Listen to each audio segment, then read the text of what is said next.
Good morning. So what we're going to do today in this video is we're going to be discussing units and measurements. Now, anytime you go into a lab, or anywhere for that matter, you are going to be utilizing the tools that we learned in this video, whether you know it or not. So when you were younger, you were taught how to use a ruler, where if you want to measure, the length of a piece of paper or even the length of a room, that's a form of measurement. Now, measurements are ways of measuring an object in space. So there are several different ways of measuring those objects. Now, in the table that you see in front of you, you see a mass as a way of measuring.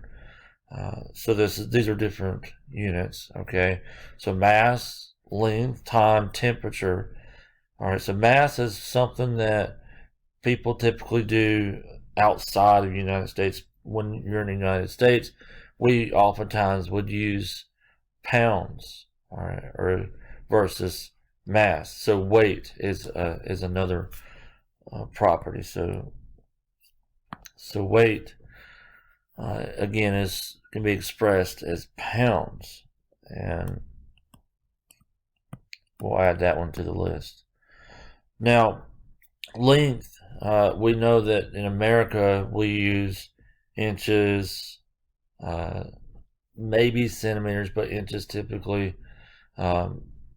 Miles is another unit. So, but length throughout the world is actually measured as a meter. Now, what exactly makes the difference between what people in America use versus everyone else in the world? That is the system of international units. So we call that the SI unit of measurement. And so the table that you see here is actually listing the SI units, and that's why they're different from what you're typically used to using. So when we go into a lab, we're going to be using the SI units typically. Now, we may not measure mass in kilograms like it is written here. You would use a balance, and the balance typically measures in grams, and you convert that gram into a kilogram. That's a conversion factor, but we're not going to be talking about conversion factors in this video. We're just going to be introducing units and measurements. So length is another property, and length is measured in meters. Time is expressed in seconds, and then temperature is expressed in Kelvin.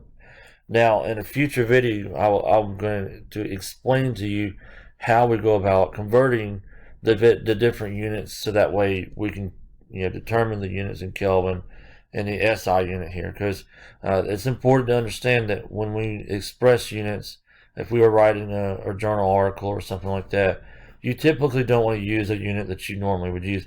You'd want to express it in an SI unit like we see here, and that's standard throughout the entire world. Everybody in the world understands that specific unit. And so if we wrote a paper and started talking about pounds and ounces, then that might not be the best paper to publish for everybody else in the world, because they don't use a pound or an ounce. They would typically use grams or kilograms.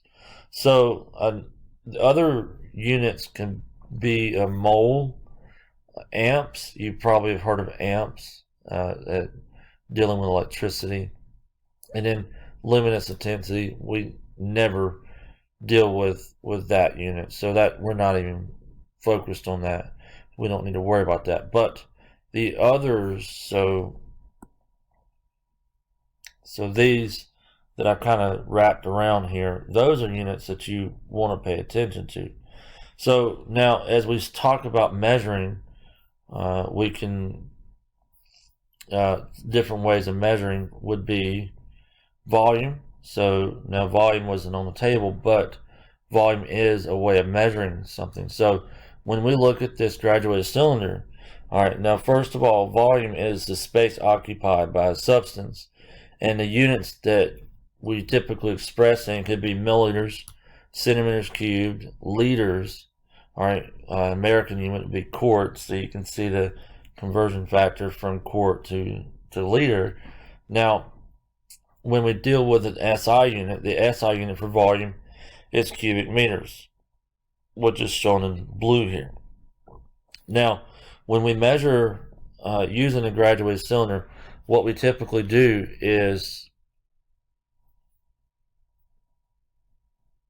we measure from the meniscus, the bottom of the meniscus. So anytime you're working with a graduated cylinder, it's always going to have this slight curvature inside. And so this curvature is there because of the water interacting with the surface of the glass, and it pulls it up. And so typically you want to make your bet, you're going to get your best measurement from the bottom of the meniscus. And so that's important to understand. Now, when you're working with a graduated cylinders are typically measured in milliliters. So as we can see in this example here. Now, in this example here, they have approximately 1,000 milliliters of solution inside of it. So you would just measure from the bottom of the meniscus. And so when you're making these measurements, make sure that you always or pay attention to that simple little detail. Don't just hold the graduate cylinder up and say, okay, that's this. Set it flat on a table and then look at eye level and make sure that you get exactly what the measurement's supposed to be. And that's an important detail there, because if you're looking at it from an angle, you have what is called parallax going on, and parallax is going to give you a different vantage point than what you would be if you're looking straight on. It's like sitting in a car. You don't read the gas hand from the passenger side. You read the gas hand from the driver's side when you're looking straight down, because the passenger is going to see something different than what you're going to see. So that same concept here, you should always measure at the bottom of the meniscus. Now, mass, we talked about that a second ago. So mass is another way of measuring. Now, in this case, we use a balance in the lab. And so in this object here, what we've done, we've placed it into a plastic dish. The plastic dish was tared, meaning that it was zeroed out. And so that piece of chocolate weighs 23.089 grams. So mass is going to measure the quantity of material that that substance contains. And so typically we're measuring grams, but the SI unit would be in kilograms. Now, I would not suggest converting this grams into kilograms just because it's already a small value. Now, if you convert it into kilograms, which we'll talk about conversions later, but if we convert it into kilograms, then you would have a decimal number, and it doesn't mean as much.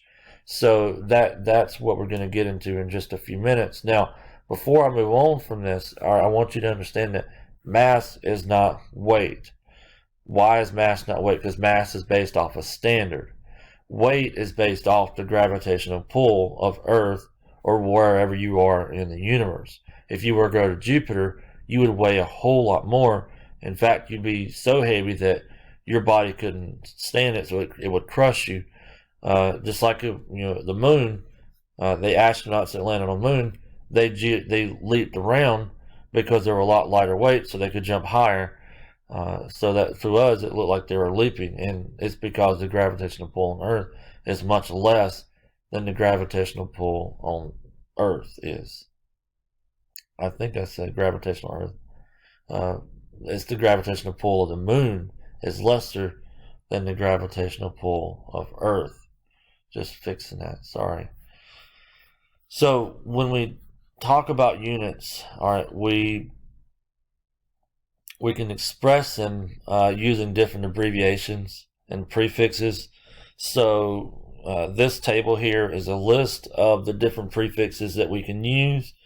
So giga being very large and femto being very small. Now, as we work in the lab, we don't really get all the way down into nano, pico, and femto. Even micro is going to be rare that we come across, but I'm going to talk about micro. So the easiest way for me to do this is with this chart here. So King Harry died drinking chocolate milk. Now, King Harry Diet Drinking Chocolate Milk is a mnemonic that helps you to remember the order of the different units and their sizes. So, kilo is going to be 10 to the third. Now, kilo is the largest unit in this list here, at least from King Harry Diet Drinking Chocolate Milk aspect.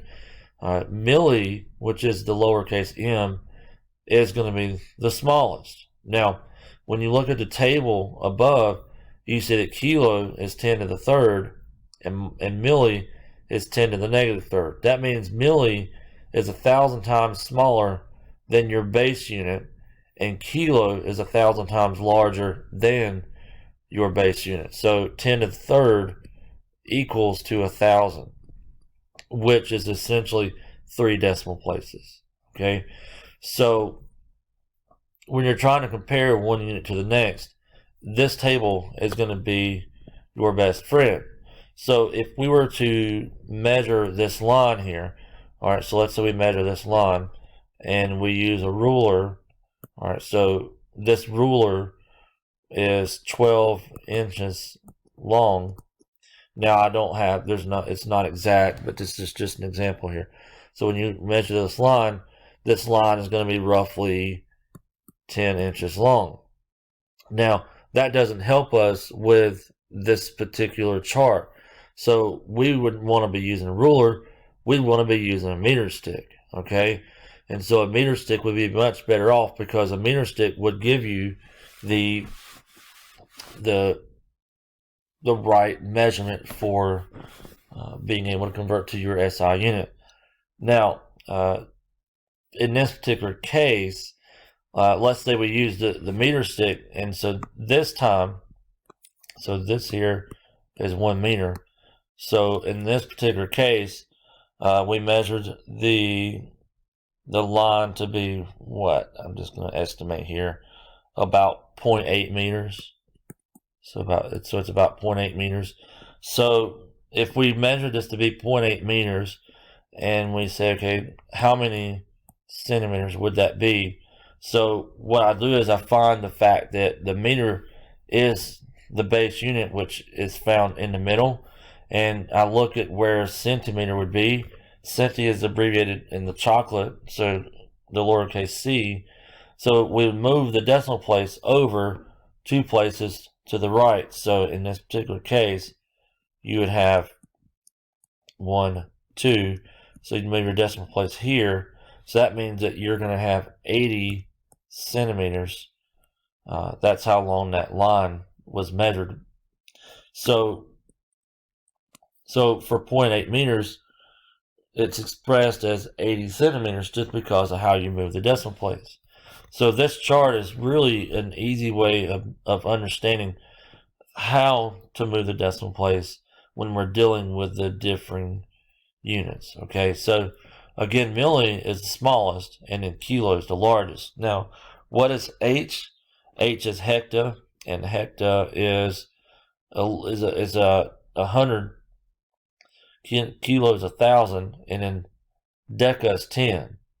Now, when you get to the baseline in the middle, that's 10 to the 0 power. So 10 to the 0. Now, deci is 1 place to the right, so it's getting smaller. So this will be 10 to the minus 1. Centi is 10 to the minus 2. And then milli is 10 to the minus 3. And when you go back and you look up at the table above, you can see how this relates to the size of the different prefixes. So using the prefixes is important. Being able to convert from one prefix to the next prefix is extremely important because it helps you go from grams to kilograms. So if I told you that you had 120 grams, and we say, okay, how many kilograms would that be?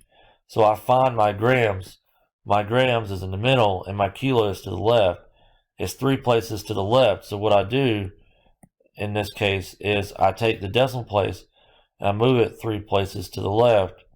And so what this ends up being is 0.120 kilograms. So we can use the chart here, King Harry Diet Drinking Chocolate Milk, to convert from one unit to the next unit, all we have to do is move the decimal place. But what about those units where if you want to convert from inches into centimeters, or hours to seconds to minutes, etc.? So in the next video, we will be covering how we go about solving for those conversion factors and how we use equalities to convert from one unit to the next unit. Thanks. Bye-bye.